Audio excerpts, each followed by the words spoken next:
Hello, my name is Laura and I want to help make getting into nature more accessible, especially for those in minority groups, the neurodiverse, people with chronic illnesses and those experiencing poor mental health. A few years ago, I started to question whether I might be autistic with ADHD. Like many going through the complete break from the norm that was the sequential COVID lockdowns, the forced change of routine was, though scary, freeing in some ways. When restrictions lifted, I found it difficult to return to the regular structure of society. I found it all exhausting and overstimulating and began to realise that I had forgotten most of my coping mechanisms, including how to mask. Masking is a coping strategy for neurodiverse people where behaviours and mannerisms are suppressed to conform to society's expectations. It can be successful for fitting in, but it can also lead to adverse mental health conditions. In 2021, the anxiety and depression that I had experienced for most of my life was becoming crippling and affecting my ability to engage with my university course, biology, which I adore, and yet I couldn't shake my brain fog enough to focus on it. I started to get physically ill, first with Lyme disease picked up on an ecology field course, then with several nasty viral infections. What followed was 2 years of my health deteriorating with no explanation. I often slept 14 hours a day, or more, and pain in my legs and joints meant I couldn't walk without a crutch. I understand now that chronic stress and autistic burnout contributed to me developing chronic fatigue syndrome and fibromyalgia. Nature has been a constant source of solace to me during this time. Though, as I struggled walking, it took me a while to figure out how I could still access nature without exhausting myself. In particularly difficult periods of being housebound for weeks on end, I always felt a little silly when finally pushing myself to get out and go and see some trees temporarily numbed my depression. I knew nature was a balm for me, but I didn't have the energy to think about how to get into it regularly. This is not new or unique information. The mental and physical health benefits of being in nature have been long documented. It has been proven that nature exposure is linked to better sleep, improved cognition, living longer, and lower rates of heart disease, obesity, and stress. This year, the Woodland Trust conducted a survey of GPs across the UK, 70% of whom would like to prescribe time out in nature, and 77% agreeing that more trees could help to reduce financial pressure on the NHS. When I started to have a bit of a health breakthrough earlier this year, all of the work and research I had done began to pay off. Most excitingly, my brain fog and depression began to lift in time with the awakening of spring. I felt more like myself than I had in years, and my daily nature walks became not only a source of peace, but an opportunity to reignite my passion for biology. I decided to document little snippets of these walks, anything beautiful that caught my attention, large or small. These quiet fragments of my recovery make up the footage in this video. I began thinking about how lucky I was to have been taught early on how to access nature. Growing up in the Derbyshire countryside, I had woodland and public access farmland on my doorstep, and I still walk the same route that I was carried on my mum's back through as a baby. These known patches of nature became my sanctuary when struggling with my mental health throughout school. I went on to make accessing nature easily a priority when applying for universities, and now frequently take detours through parks to cope with the overstimulation of living in a city.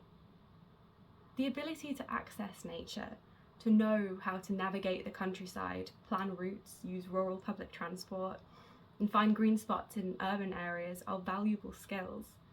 People from poorer backgrounds, people of colour, and those from other minority groups are generally less likely to learn these skills in childhood. In rural areas, both rich and poor can usually easily spend time in nature, but in cities, measures of nature are higher in neighbourhoods where people earn higher salaries, have more education, and are more likely to be white. Mental health conditions like social anxiety or depression, or neurodivergence, can also be barriers to learning skills to access nature. Now, there are some wonderful guides running local walking groups and societies to help people starting out, but I'd like to propose an advice-based platform specifically for those who can't join a group, whether for personal reasons or simple time restriction. I believe an app that offers easily navigable education and support for getting out into nature could be helpful for anyone. And by purposely building this with vulnerable members of society in mind, a system built on clarity and compassion can be achieved. Some components could include a simple breakdown of the countryside code, articles on how to plan walking routes and use ordnance survey maps and what to pack, a forum on where advice can be shared and questions can be answered. Additionally, scripts on what to say to bus and train drivers and how to ask for directions could provide indispensable support for neurodivergent people and people with anxiety. I remember being terrified of ordering a Subway for the first time. The number of options and unknown order of questions was overwhelming, but a dear friend talking me through the process beforehand made it manageable. I want to provide a place where anyone can access compassionate support to soften the challenge of doing something outside their comfort zone. As well as advice on getting into the countryside, it would be incredible to have a system where people can share some of their favourite smaller scale local walks with tips on how to take alternate routes in towns and cities to connect parks and green spaces. I believe that such a platform would provide invaluable and actionable support to anyone and everyone wanting to access more nature, and would love the opportunity to bring this into fruition with some assistance. Thank you very much for your time.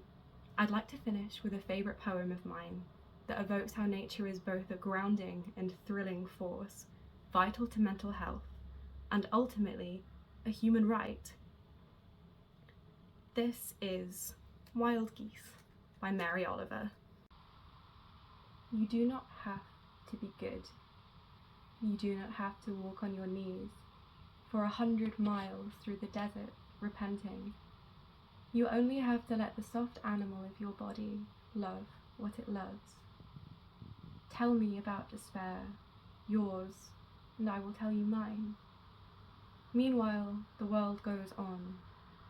Meanwhile, the sun and the clear pebbles of the rain are moving across the landscapes, over the prairies and the deep trees, the mountains and the rivers. Meanwhile, the wild geese, high in the clean blue air, are heading home again.